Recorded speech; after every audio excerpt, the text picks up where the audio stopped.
ಶಂತನು ಒಬ್ಬ ರಾಜನಾಗಿ ತನ್ನ ಪ್ರಜೆಯ ಮಗಳನ್ನೇ ಭೋಗಕ್ಕೆ ಬಳಸಿಕೊಳ್ಳೋದು ಯಾವ ನ್ಯಾಯ? ಆ ಕಾಮಕ್ಕಾಗಿ ನೀನೇನು ಮಾಡಿದೆ? ತ್ಯಾಗ ಮಾಡಿದೆ ಅಲ್ವಾ? ನಾನು ರಾಜ್ಯ ಆಡೋದಿಲ್ಲ, ಮದುವೆ ಆಗೋದಿಲ್ಲ ಅಂತ ಘೋರ ಪ್ರತಿಜ್ಞೆ ಮಾಡಿದೆ. ಲೋಕ ಅದಕ್ಕೆ ತ್ಯಾಗ ಅಂತ ಹೆಸರು ಕೊಟ್ಟು ಬೆಳೆಸಿತು. ದೇವತೆಗಳು ಹೂ ಬಳಸುತ್ತಿತ್ತು ಅಂತ ನಿಮ್ಮ ಆಸ್ಥಾನ ಕವಿಗಳು ಬರ್ತಾರೆ. ಆದ್ರೆ ನಾನು ಕೇಳ್ತೀನಿ, ಒಬ್ಬ ಮುದುಕನ ಕಾಮ ಮುಗಿಸೋಕೆ ಮಗ ತನ್ನ ಪೌರುಷವನ್ನು ಬಲಿ ಕೊಡೋದು ತ್ಯಾಗಬೇಕು. ಇದು ತ್ಯಾಗ ಅಲ್ಲ ಭೀಷ್ಮ, ಇದೊಂದು ರಾಜಕೀಯ ಒಪ್ಪಂದ. ಮೀನುಗಾರರ ಬೆಂಬಲ ಪಡೆಯೋಕೆ ಕ್ಷತ್ರಿಯ ರಾಜ ಮಾಡಿಕೊಂಡ ಒಳ ಒಪ್ಪಂದ ಇದು. ಅದಕ್ಕೆ ನೀನು ನಿನ್ನ ಹಕ್ಕನ್ನ ನಿನ್ನ ಕಣವನ್ನ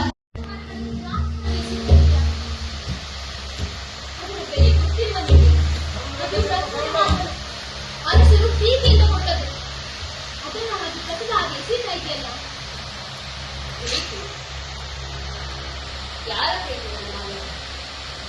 ನನ್ನ ಹೆತ್ತವನ ಪ್ರೀತಿಯ ಅಥವಾ ನನ್ನ ಕೈ ಬಿಟ್ಟವನ ಪ್ರೀತಿಯ?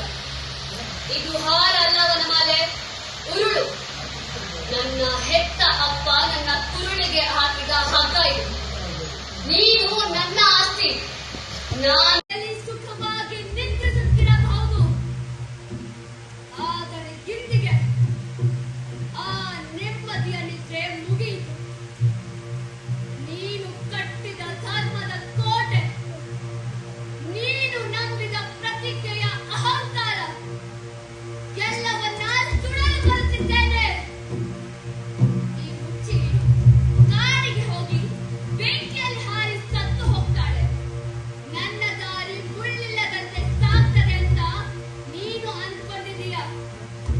ಆದರೆ ನಾನು ಈ ಬೆಂಕಿಯಲ್ಲಿ ಸಾಯೋದಕ್ಕೆ ಬಂದಿಲ್ಲ. ಈ ಬೆಂಕಿಯನ್ನ ನಿನ್ನೆಡೆಗೆ ತರಲು ಬಂದಿದ್ದೇನೆ. ಅರಮನೆಗೆ, ನಿನ್ನ ಸಿಂಹಾಸನಕ್ಕೆ, ನಿನ್ನ ಆ ಪಾಳು ಬೆಂದ ಧರ್ಮಕ್ಕೆ ಬೆಂಕಿ ಇಡೋಕೆ ಬರ್ತಾ ಇದ್ದೀನಿ. ಸಾವು ನಿನ್ನನ್ನ ಹುಡುಕಿಕೊಂಡು ಬರೋದಿಲ್ಲ ಭೀಷ್ಮ.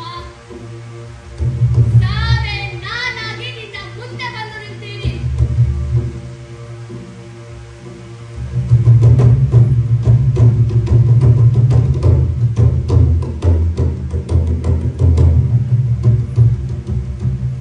ಇದು ಬರೀ ಬೆಂಕಿಯಲ್ಲ, ಹೇಗೆ ತನ್ಮಯವಾಗಿ ಹಾಡ್ತಿದ್ದಾನೆ ಅಂತ.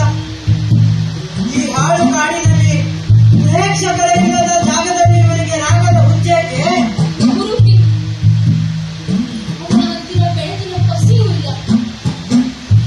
ಆದರೂ ಅವನ ಮುಖ ಹೇಗೆ ಕಾಣುತ್ತೆ? ಅವನು ನಮ್ಮನ್ನೇ ದಿಟ್ಟಿಸಿ ನೋಡ್ತಿದ್ದಾನೆ ಅನಿಸ್ತಿದೆ. ನನಗೂ ಭಯವಾಗ್ತಿದೆ. ರಾಜನನ್ನೆಚ್ಚಿ ಕೆಡಬ್ಯಾಡ, ದೈವವನ್ನೆಚ್ಚಿ ಎಡಬ್ಯಾಡ. ರಾಜನನ್ನೆಚ್ಚಿ ಕೆಡಬ್ಯಾಡ, ದೈವವನ್ನೆಚ್ಚಿ ಎಡಬ್ಯಾಡ. ನಿನ್ನ ಸೇಡಿಗೆ ನೀನೇ ಅಪ್ಪ ಕಣವ, ನಿನ್ನ ಬೆಂಕಿಗೆ ನೀನೇ ತುಪ್ಪ ಕಣವ. ರಾಜನನ್ನೆಚ್ಚಿ ಕೆಡಬ್ಯಾಡ, ದೈವವನ್ನೆಚ್ಚಿ ಎಡಬ್ಯಾಡ. ನಿನ್ನ ಸೇಡಿಗೆ ನೀನೇ ಅಪ್ಪ ಕಣವ, ನಿನ್ನ ಬೆಂಕಿಗೆ ನೀನೇ ತುಪ್ಪ ಕಣವ. ಅಣ್ಣ ಗಾಳಿ ಪಾಲೋ, ಕೋಟೆ ಕಟ್ಟಿದರು ಬಾವುಟ ನೆಟ್ಟರು ಗಾಳಿ ಪಾಲೋ. ಅಣ್ಣ ಗಾಳಿ ಪಾಲೋ, ಕತ್ತಿಯ ಮಸದರು ನೆತ್ತರು ಹರಿಸಿದರು ಸಾವೇ ಗತಿಯೋ ಅಣ್ಣ ಸಾವೇ ಗತಿಯೋ. ಕತ್ತಿಯ ಮಸದರು ನೆತ್ತರು ಹರಿಸಿದರು ಸಾವೇ ಗತಿಯೋ ಅಣ್ಣ ಸಾವೇ ಗತಿಯೋ. ನೀನು ಮಾಡ್ತಾ ಇದ್ದೀನಿ. ಆ ರಕ್ತದ ಹಾರಗಳನ್ನು ಯಾಕೆ ಹರಿಸಿದ್ದೀಯ? ಅದರ ಬೆಲೆ ಗೊತ್ತಿಲ್ವಾ ನಿನಗೆ? ಅದು ರಕ್ತದ ಅರಸರು ಪ್ರೀತಿಯಿಂದ ಕೊಟ್ಟದ್ದು. ಅದನ್ನ ಹಾಗೆ ಕಸಗಾಗಿ ಸೀತಾ ಇದೆಯಲ್ಲ. ಸಿಕ್ಕ ಹಾಗಿದೆ ಅಲ್ವಾ? ಅಂಬೆ ಮರಳಿ ಹೋಗು, ಇಲ್ಲಿ ಕಾಯುವುದರಲ್ಲಿ ಅರ್ಥವಿಲ್ಲ.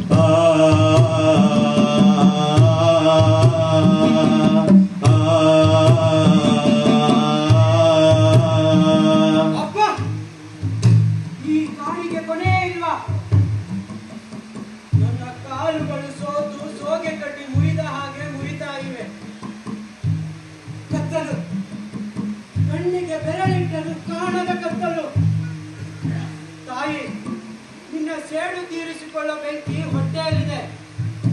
ನನಗೂ 3 ದಿನದಿಂದ ಅನ್ನ ಇಲ್ಲದೆ